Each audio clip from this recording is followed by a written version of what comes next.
ராதே கிருஷ்ணா. வணக்கம். நான் உங்கள் சிகியம்மா பேசுகிறேன்.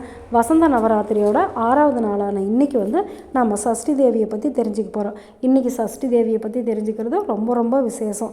ஏன் அப்படின்னாக்கா 6வது நாள் சஷ்டி முருகனுக்கு உகந்தது தானே. அதனால் இன்றைக்கி சஷ்டி தேவியோட கதையை தெரிஞ்சுக்கலாமா? சஷ்டி தேவியானவள் பிரகிருதி தேவியோட 6வது அம்சத்தில் பிறந்ததுனால சஷ்டி தேவி அப்படிங்கிற பேர் வந்துச்சா. அந்த அம்மா குழந்தைகளுக்கு அதிர்ஷ்டான தேவதையாக, பக்தர்களுக்கு புத்திர பேற்றை தருபவங்களாம், பாலகர்களுக்கு நீடித்த ஆயுளை தருபவங்க, எப்போதுமே குழந்தைங்களோட பக்கத்திலே இருந்து காப்பாற்றுவாங்க. இவங்க தான் கந்தபிரானோட பிராணப்பிரியையாகவும் இருக்கிறவங்க. தேவசேனை அப்படின்னு இவங்களுக்கு ஒரு பேர் இருக்கா. கேட்குறவங்களுக்கு மக்கட்பேர் இல்லை அப்படின்னு சொல்லாமல் தரவங்களாம்.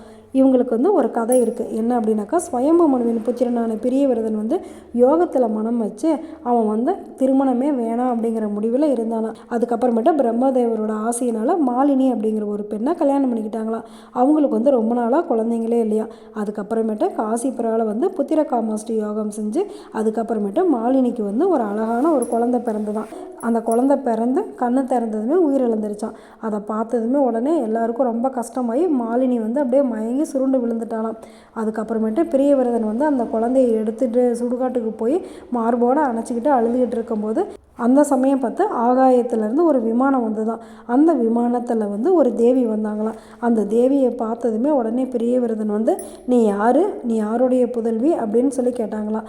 அதுக்கு அந்த தேவி சொன்னாங்களாம், மன்னனே, நான் முன்பு தேவாசுர போராட்டத்தின் போது தேவர்களின் சேனாதிபதியாக இருந்ததுனால எனக்கு தேவசேனை அப்படிங்கிற பேர் இருக்குது. நான் பிரம்மாவோட மானச புதல்வி.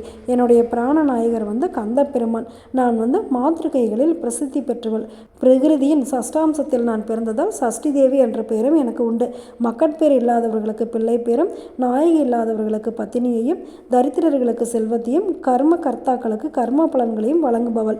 அப்படியே அவங்க பேசிக்கிட்டே இருக்கும்போது அந்த குழந்தையை தூக்கிட்டு உடனே ஆகாய விமானத்தில் பறக்க போனாங்களாம். அப்போ பிரியவிரதன் ரொம்ப வணங்கி சஷ்டி தேவியை கேட்டுக்கிட்டது. உடனே சஷ்டி தேவி அவனுடைய பிரார்த்தனைக்கு மகிழ்ந்து அவங்ககிட்ட குழந்தையை கொடுத்துட்டு, இந்த குழந்தை ரொம்ப பெரியவனோ வருவான் அப்படின்னு சொல்லி வாழ்த்திட்டு, நீயும் சஷ்டி விரதத்தை கடைபிடி, உன்னுடைய மக்களையும் சஷ்டி விரதத்தை கடைபிடிக்க சொல்லு அப்படின்னாங்களாம்.